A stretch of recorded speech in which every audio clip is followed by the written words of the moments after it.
The co-chair from the National Assembly, I think now the basis of my mistrust has been confirmed, because you have made it clear, and at least I have understood you to mean, that the sole intention of the members of the National Assembly who are a part of this mediation is to use this mediation to blackmail the entire county government infrastructure so that you get what you want. When the Constitution under Article 96 talks about us as a Senate being representatives of the county governments and their interest, it doesn't mean that I am the legal representative of the county governments or their lawyers. We are not their lawyers. So I find it extremely disingenuous and very disrespectful for members of this committee to suggest that we can find a way to have a sitting with the county governors so that we force them to withdraw a case that they have filed under their constitutional right to question things in courts of law.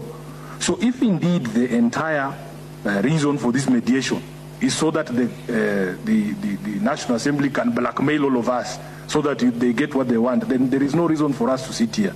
Honorable Chair, it has become extremely clear that the Division of Revenue now has been taken hostage by the National Assembly, and it will not be released until they get their RMLF money. The chair from the National Assembly doesn't want to mention a fund because he knows this is what they do every single time. The fund he has refused to mention is a CDF. Last time, because there was a court case, they used this process to manipulate and to blackmail all of us so that they get what they want. It is extremely unfair.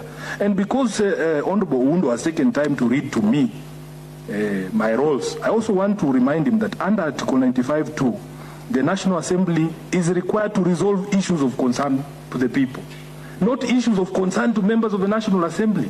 It cannot be that you always front-load issues of CDF and RMLF because they are of concern to members of the National Assembly, are not of concern to the people. Even when you are mentioning this issue of the presidential memorandum, you are threatening us that we will not be able to raise 2/3 in both houses. Yet just last week, a few weeks ago, there was a grave matter here where raising 2/3 of the members of the National Assembly and the Senate was not a problem. Where have those 2/3 gone? No wonder the public are criticizing us, that when it is issues to do with us, politicians, it's very easy for us to raise these numbers. But when it is questions to do with the public, Honorable Oundo, in your county in Busia, the question of CHPs, the question of the state of healthcare is a matter of concern to the people. The question of water in Nairobi is a question of concern to the people. It should be the foremost thinking of any member of the National Assembly, because that is what 95(2) requires you to do. So, Chair, me, I was hoping, because the tone that had been taken, I have not finished. And you are in our chamber, you should also allow us to feel that we are playing from the home ground. This is our home ground. Honorable Chair, let me finish. We are a home ground, how do you know so?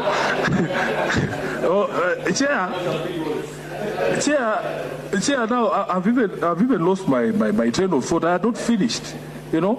So I had seen some light at the end of the tunnel from the presentation by Honorable Ochieng, that the issues were identified. Can we begin by being explained to, as a Senate, the thinking behind your amendment to Section 3 of the Act? Why is it, as a principle now, as members of Parliament, can Parliament take a position and say, this is going to be the principle going forward? If there is a shortfall in national revenue, who should bear that responsibility? So that next year and the year after that is not an issue. And if we don't fight about that, then we move progressively the way that he had listed those issues. He has said, and we had acknowledged, those of us from the Senate, that this issue of the RMLF is important to the members of the National Assembly. We had agreed that we will have to find a way to make a statement about that. How is that not enough, Honorable Oundo, as an assurance from you that we also consider this issue a big issue? But it is a personal issue. It's a personal issue to members of the National Assembly. It is not a matter that is personal to the people. So, Honorable, no, he's disrupting my train of thought. Honorable Chair, so can we be told now by the members of the National Assembly, are they saying that unless we have a solution, unless we assure Honorable Undo that I'll go and find the Council of Governors and tell them to withdraw their case, that this mediation cannot go on? Is that what they are saying? Because if that is what they are saying, then we can also draw certain lines in the sand.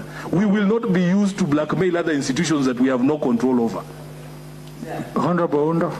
First of all, I want to put it on record. RLMF is not for members of Parliament. CDF is not for the members of parliament. The roads are not for members of parliament. They don't use the roads exclusively. They are for the people of Kenya. CDF is not petty cash for members of parliament. It is for the people of Kenya, the poor boys and girls in the various schools in this country, who make sure they get classrooms, they get dormitories, they get laboratories, they get bursary. We need to take this notion out of senators that CDF, RLMF is petty cash for members of parliament. It is not. It is for the people of Kenya. Would they as well argue that the money given to the counties is for the governors, so that they can carry chairs with them wherever they go,